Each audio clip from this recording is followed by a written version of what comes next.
Welcome to Psychology of the Daf. We are in Gemara Pesachim, Daf Samach Zayin. Is quarantine and isolation disempowering? When forced to disengage from the community, are you strictly a victim? Or is there something redeeming about the experience? No one wished corona on anyone, yet many people will tell you of the unforeseen benefits that came from a degree of lockdown, working from home, stress reduction, being able to reconnect with family. The content of today's daf is filled with religiously prescribed social and geographical restrictions for those who suffer from various diseases. In Jewish thought, these physical diseases are not random. Rather, they're manifestations of spiritual disease, or perhaps we should say literally dis-ease, a lack of internal peace. The Gemara in Erchan on Daf Tes Vav Amud Beis attributes the physically enforced isolation as a punishment for antisocial tendencies such as hurtful speech and arrogance, which is in fact a psychically induced form of isolation.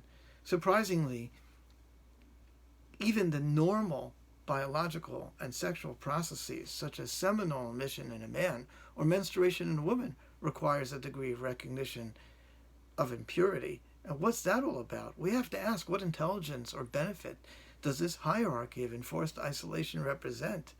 Is it not too punitive? I mean, really, can't a person just become ill without there being any kind of moral attribution? And even if we were assign moral failings to the more severe illnesses such as Zav and Metzora, why do we imply a de facto guilt upon the person whose body manifests normal processes such as sexuality or menstruation? At face value, this can be seen as the effects of Adam and Chava's sin and included in the list of related curses that are described in Bereshis Perek Gimel.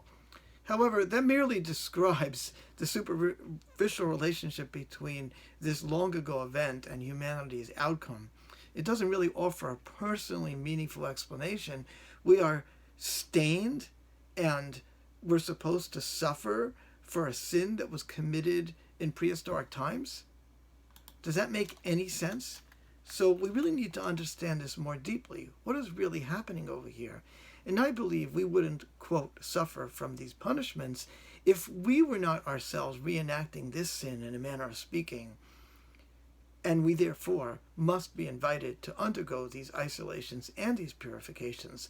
This so-called sin and curse is really the inexorable and undeniable reality of mortality. It's a painful gift to be reminded of the shortness of life and our physical vulnerabilities. It is especially valuable to understand the outcome of our own lusts and pettiness. Sometimes it's inevitable and necessary to go along in the world and be of that, but still it bears consequences. Our bodies are wedded to our souls in a passionate but tumultuous marriage. As we go about our lives, we can either exist in a fog of denial in the ways we isolate from God, our soul, and the people around us, or not.